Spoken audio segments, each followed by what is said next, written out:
Okay, what? We're ready. Whenever you want to start. I'll do a little intro. Today is January 7th, 2018. And since a lot of us original members are getting a little long in the tooth, we thought it might be a good idea to document some stories before we lose our marbles. So we're just here to Is that what this is about? share stories. Anybody who's already lost their marbles is welcome to stay. I'm certainly one of them. And one thing that I thought to do was ask each other questions, because I've got some questions, Go ahead. and other people might. Well, Oh, should we introduce ourselves? Let's introduce ourselves Say- and let's also go kind of in somewhat chronological. okay. Yeah, I'm Mela Bredo, and I joined in 1994. And go this way. Oh, that's I right. got Oh, March go music, and I backwards. originally joined in '89, dropped out for a few years in the early '90s, and rejoined in '95. Evan Simmons, going this way, yeah. And the project originated with Mark calling me, so that was 1989. Which word one? Me? Yes. Margaret Heffel, and I joined with Martin on New Year's Today. Day Eve Oh, Day. yeah. of 1989.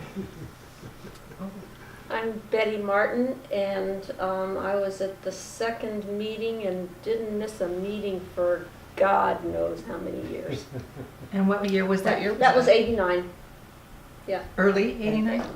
Well, October. no, November 89, I think, was when we first started meeting. Yeah, and I think we bought the land in November of '89, Yeah. so. Well, The land was not. I'm Martin Kane. With Margaret I'm here to Heffel. argue.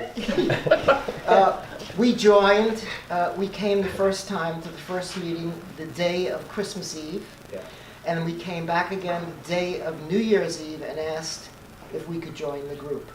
And we came to look at the property that you were thinking of purchasing as of the day of New Year's Eve. So it was purchased sometime after that. We had made an offer. We had made an offer that Maybe. had been accepted, but we Okay. didn't close until sometime in mid-January. Okay. Oh, there's Tim! Tim! Come in, Yeah. come in. I'm a little Tim, bit. you're Gotta yeah, you're gonna need to shot. get in. Yeah.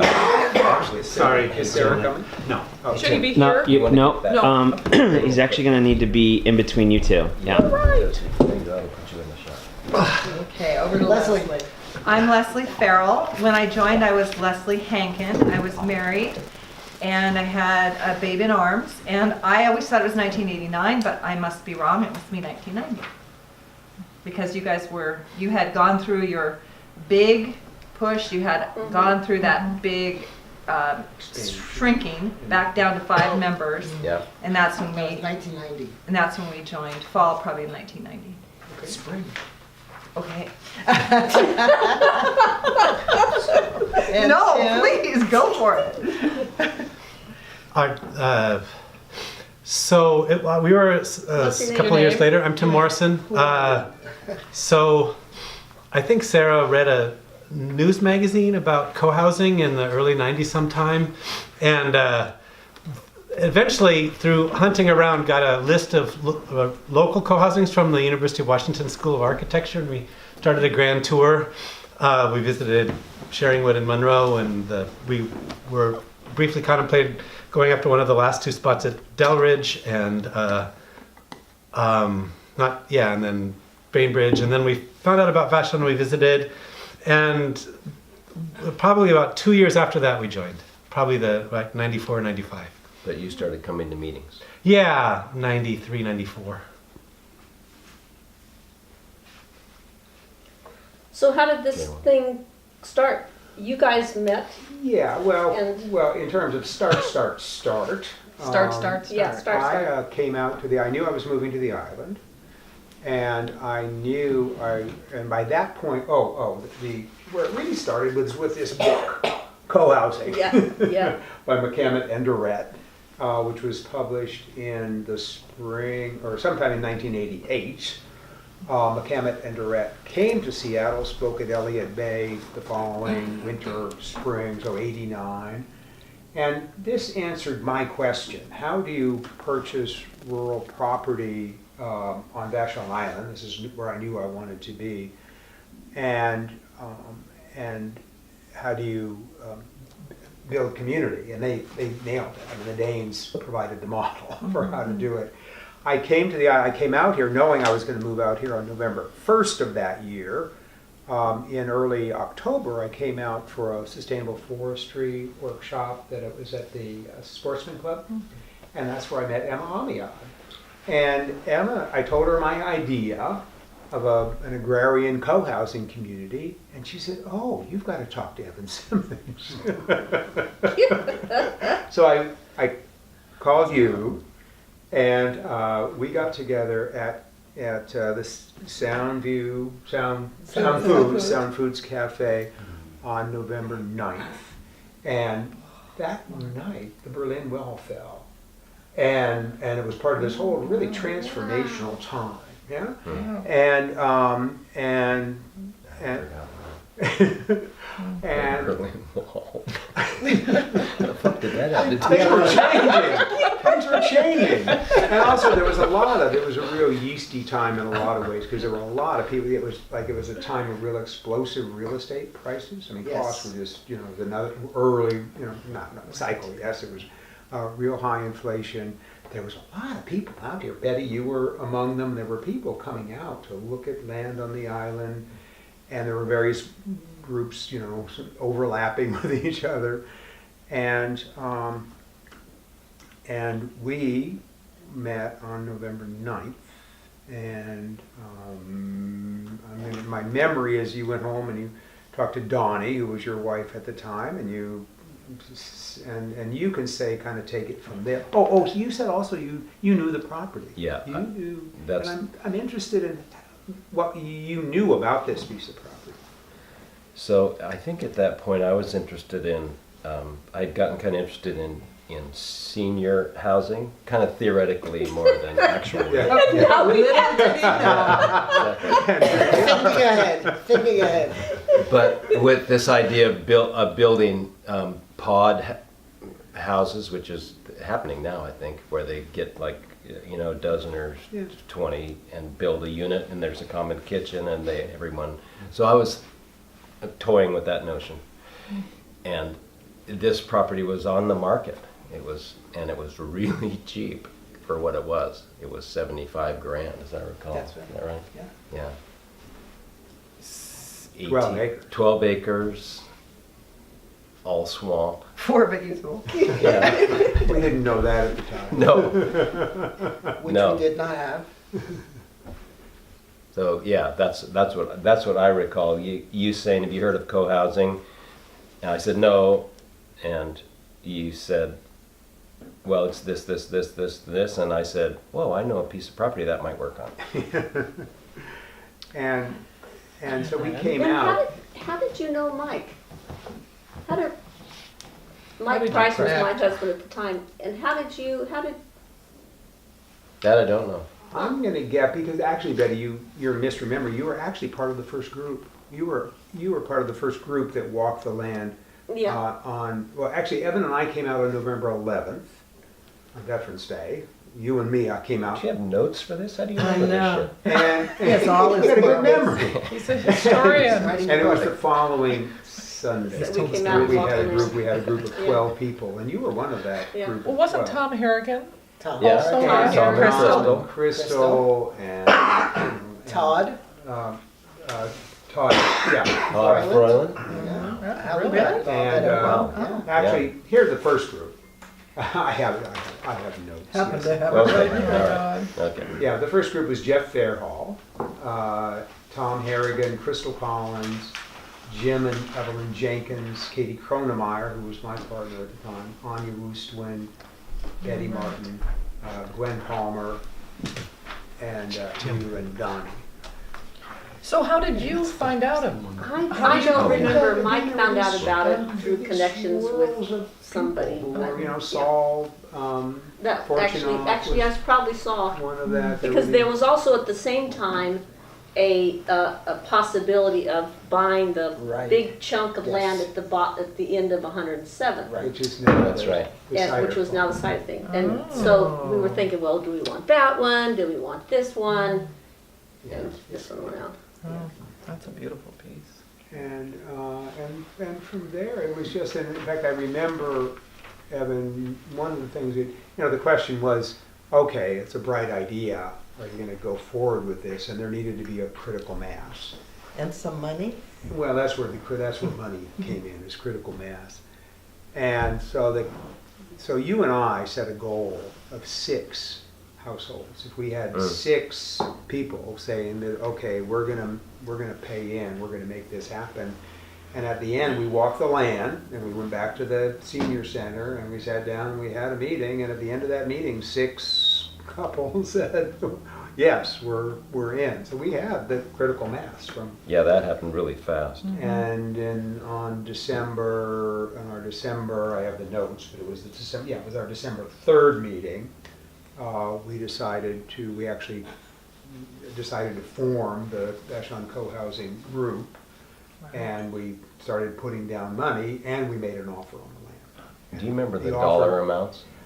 We'd have to look it up. It'd be interesting to look in the minutes. Yeah. It wasn't. It was like the offer was like $6,000. I'm going to say there was a balloon payment. Yes. Right. That's what I was gonna Yeah. say. Right, It was a right. 4-year, it had Cash out. 4 or 5 years with a balloon payment Yeah. at the end. Yeah. But We didn't have weren't the money. payments like $25 a month or No, something? I- No, you guys were No, it no. started out with $25 a month, then it went up to $100 a month. Whoa. At some And point eventually it was went up to 400. 400. 400. Yeah, it was 400 when I So joined. we, Yeah. yeah. When we came out here, we paid $25,000 into it after 5 years Yeah.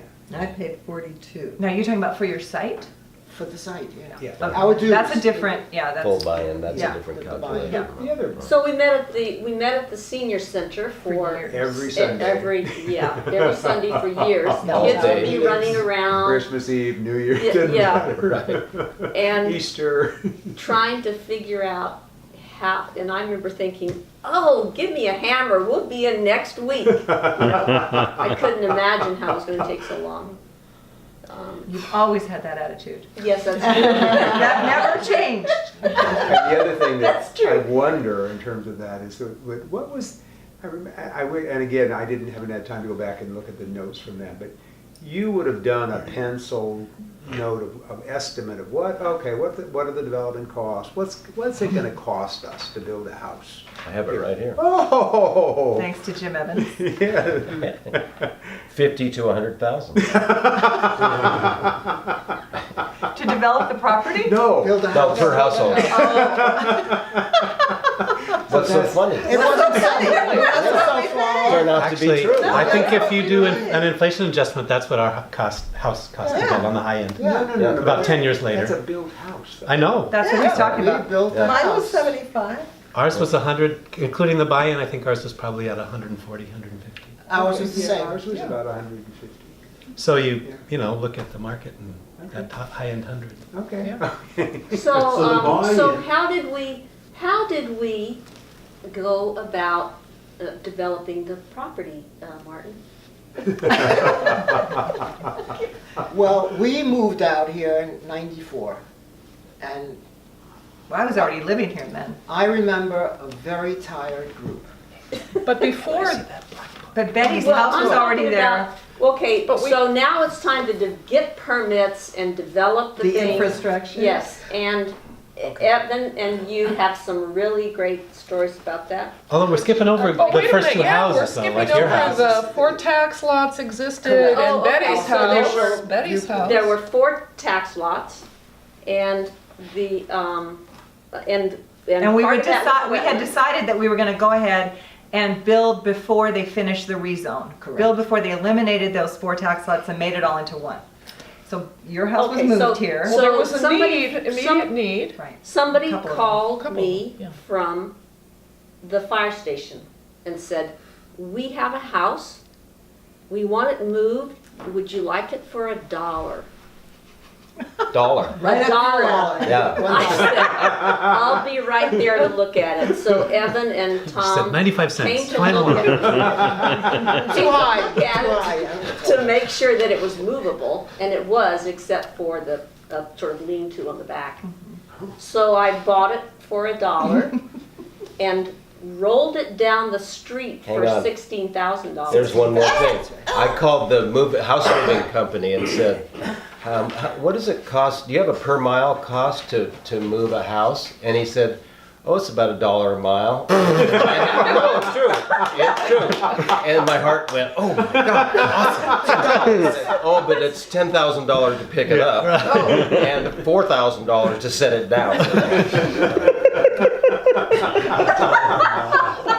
It's only half a mile. Hell of a deal. Yeah. So we rolled. Wait, but before that time, utilities and road had been put in. No. correct? No, They went in No. after. They went in after. No. Nothing. This is a real breakthrough because this Yeah. really, the way it There was was no explained road. to There me. was no There was no No. driveway. There was nothing. No. No septic. We were coming through the swamp, Yeah. basically. In February. Oh my In God. February. It was muddy. Oh my And we God. had Incredibly those muddy. big metal things like they make military landing strips of with big holes in them. And so the truck starts coming down where the road is now. And Evan and Tom and a couple other guys would put these metal things under the wheels. 'Cause the and truck then was the wheels sinking would, and they with would the house. sink. And then Yeah, it then was the going wheels in would like roll up to over. the Then they axle. pick them up and put them from behind the wheel back in front of the wheel. Was it so pouring like- rain that day? Yes, It was a nasty pouring day. rain. So- Richard So White. at one point, it Richard sunk in Waite. so Richard far Waite's. that they took a log Oh my and stuck under there, which is presumably still there. So, yeah, it Oh was my an God. all-day Oh getting my from the God. road. And the reason it sits where it sits is because that's the That's only as far as we place could get it. we could get it. That was excellent sighting, though. Yeah. I mean, that, Yeah, No, that was ground zero for a while. Yeah. It was like everything springs from this. That's right. Right. and every, those, of course, were just, mud all around. And, Oh and my then it God. sat on its blocks for, I think, a year. And you had no electricity, no Well, we weren't plumbing? living there yet. We were still working on it, and Evan coordinated and did a lot of that. And so I think it was about a year that we worked on it, and then set it down off of its blocks. And then I think it was maybe another year before we were able to move in, something like that. I forget. It was a long time. And So then what- did you so say when- you lived here 3 years by yourself with no other people? No, I No, think can't be a right. year, maybe two. Okay. And then Leslie's So house. number 9 was finished in 94, finished in January or February of 94. Yes. So So Betty, when was that So that house was the second moved house. here? I think it was 91. I think it was 91 also. Yeah, it was pretty early. I'm pretty sure it was about 91. So you were here And about then 3 there was- years yeah. by yourself. Yeah, I guess so. And then after there were other houses, then we did the shingle. We had a shingling party, which was very fun. And you were shingling while we were building the Vashon household Yes. houses in '97. And we were here at that time. Yeah. We were at the shingling. So then the next house house was yours. was mine, which, shall I go through that story briefly again about the site plan? or- Yeah, that'd be Sure. good. Yeah, we didn't have. Right. yeah. So I called Evan, I was getting a divorce, I said, how about a trailer on the land? Evan said, how about a little tiny house? We don't want any trailers on the land, I'll build you a little tiny house. So we did the plans, I had some materials that we had salvaged because we were already members and we had been planning a house, but this was a sort of a switch for me because I was going to be moving ahead by myself. And so we submitted the site plan and we were putting my house on the same tax lot that Betty's house was on, and I was super nervous about this, and Evan was like, oh, no, it'll be fine. Because that's not legal. They can't do it. And It's one these are house. single-family Tax lot. tax lots. For some reason, I don't know how the multifamily zoning works in with that, but, It so, hadn't been okayed yet. right. So Betty's house, we needed a separate lot for Betty's and we needed a separate lot for Right, yours. and we put, instead, Evan said, no, we're not putting the house over there, we're putting it here on Betty's tax lot. And You I'm had a like, vision. And why? Really? Why there? Because there was a plan overlaid that the building inspector didn't know anything about, but it had Betty's house and it had now Leslie's house, and that's where it was. It wasn't over here, it was right there. And if you put it over there, there's no house belongs in the final plan right there, so it Yeah. has to go over here. In that So by row, this second time, one in. by this time it had drawn out where they wanted the house. Yes, and it had been. And the utility plan was done, and Yeah. there were But the open county trenches knew made. none of this. Well, building the two inspector sides don't talk to didn't- each other. yeah, The building inspector didn't know. Yeah, he didn't know. Yeah. He thought that he knew that it had been permitted as on, because I drew the plan slightly distorted, with this house on its own tax lot, so we could move forward. So I'm saying he's gonna see that it's not where it's supposed to be on the site plan. And Evan's like, oh, no, it'll be fine. He I'll work it won't out." give a shit, I He said. won't give. Which, So, you dig the foundation, you set up all the forms, then you have an inspection. At that point, you've already got quite a bit of work into the thing, and, what if the inspector comes out and says, So I couldn't be here that day, but Evan managed to finesse it. You want to talk about that? he said, Evan, that's sure, wow, that looks like it's kind of on the same lot there. And I said, well, Tom, really, I know it looks that way. But, I got my compass out, and if you look at it like that, it actually makes it onto this lot. And he kind of went, okay. So that's the way that And I see it doing it. Smoke and mirrors. He was a great building inspector. He was. He cared about the He important was things. great. He knew the big I'm picture. going to guess that that's kind of a metaphor for several other. If you look at it this way, if you look at it our way. That's right. Exactly. Martin was in there all the time. Look at it this way. Well, because you had several examples, didn't you, of talking with planners and inspectors? Well, when we came out here, we found two houses and Pam, so Pam should speak about her house first. Mela. Mela, sorry. No, it was Pam. You were Pam at the time. You were Pamela Brado. Mine was the second house built and the third house to be here. And I thought we didn't have the site plan approved by the time I built. They let me go ahead and start construction, I believe, without a building permit. And they let me Who's they move let you? in. DDES. Oh, Yeah, the county. They let me move in before the site plan was approved. That's my memory too. And I use Pam, Mela, all the time there because Mela was one of their own. So I I had would been an always urban be planner, parading so- Mela's name out. Well, Mela's part of our group here. And they went, oh, no, not yeah. her. Oh, okay. So Greg Kipp, for instance, that was meaningful to him, that you were part of the group and they were sympathetic. And I think the thing with the county was simply, they didn't know what to do with us. Yeah. There was I never really had bad feelings towards the county. There was one woman that was bad news. You remember her? No, Cheryl. she was bad news with No. you because you took that big finger of yours. Have you ever seen Evan's hand? And I took him with me one day to speak with the. I don't We remember. all went. Todd was there. I was there. Oh, you all? Yeah. I don't. And he starts taking this huge hand and finger, and she says, "Get that finger out of my face." and I'm She saying, was pissing me Evan, off. Evan, She was pissing. she's a nice lady. She was not a nice She lady. was a lady. She was the person that could have made us spend $40,000 on fencing, and she didn't. She didn't, because she went home after talking to her. One thing I found was, which I had no idea. I mean, I came here. I never did anything in terms of development, real estate, nothing. I had no experience with this, but I found that it wasn't so different from working with public sector folklore and dealing with granting agencies. It's Yeah. all the same thing. It's setting up relationships with people, and then if you have a good relationship with them, they will help you, and if you have a bad relationship with you, they'll fuck you. I mean, they just, they'll just make life miserable. They can do either one. This woman, and I don't remember her name. I don't either. She Could probably resisted. dredge it up. Pardon? I could probably dredge that Yeah. name. that's all right. She was very This could nice be lady, public. but she said, no, you have to put a fence in.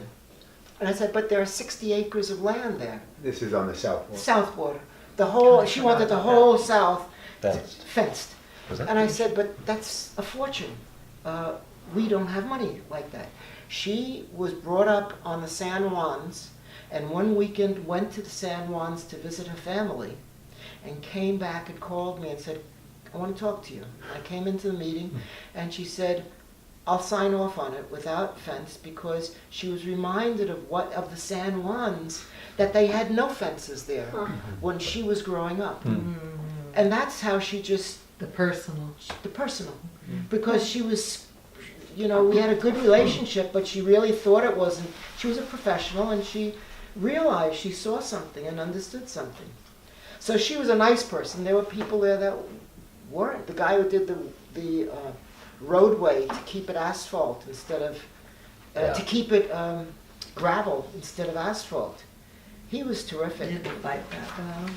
Well, and there was talk of having to do sidewalks. Do you Right, remember that? sidewalk, curbs and gutters. Curbs and gutters and sidewalks, all the way, the whole frontage of the property, which is hundreds and hundreds and hundreds of feet. It would have been Out on Bank Road? Bank or- Road, yeah. That was Yeah. Standard County policy, Standard Standard County County policy. No. And I'd be talking about, but this is rural. Why are you insisting on And there this? isn't any sidewalk over there. Why do we have to do one? Sidewalks. And that would be you want to encourage affordable housing, and this is an affordable housing project. Why would you make us do this? And this guy, for instance, I remember his Burtek was his name, and he had a beer belly and a big belt, and the guy was just a big mustache, and I said, hey, this is where I want to come in, and would you give us a variance on this? And he said, no, we wouldn't give you a variance. I said, well, what would get a variance? He says, well, what you'd have to do, and then he went through everything that I'd have to do to get a variance. And he said, well, you write it up and run it by me, and I'll revise it for you. And I said, then where does it go? It comes to me. It comes to you. Yeah, I'll give it a stamp. You have to pay $580 to keep the roadway gravel. And he would, because his main, it was interesting, their concern was we wouldn't come back 30 years later and say, we don't want any of this dust. Will you guys now give us a asphalt surface and an asphalt sidewalk? And he said, and I signed off and said, we'll never come, We'll never come back. we'll never come back to you for anything. And the Well, guy was great. This is a great example of all the shenanigans that had to go on because we didn't fit in anybody's. Well, I remember definition. being in one meeting with you two and Todd Froyland, and the guy, I didn't take this well, the guy said, well, if you were one of those big developers, like that big development that was going in up at Snoqualmie, it would be a different story. We could work with you on these things. And I thought it should be the exact opposite. And I was so incensed. Everybody in the room managed to keep me from exploding, but they just did not know what to do with us. Yeah. And if we had only had money, then they would have known. And we weren't the moneymaker for them, because DDES had been established to make their own money through fees.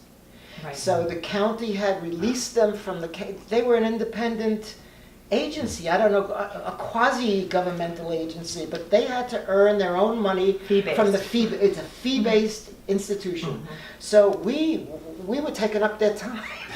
Yeah, there's going to be There was no no benefit. $500, that There ain't was gonna no cut benefit, it. yeah. So Mela, how did you find co-housing and get started? Well, when I moved here, Jean was the only person I knew on Vashon. And Leslie had just gotten divorced, so the three of us were out partying at least 6 nights a week. Jean is Leslie's sister. And Leslie knew I was looking for a place to buy on the island, and she said, why don't you consider co-housing? And I said, oh, what a good idea.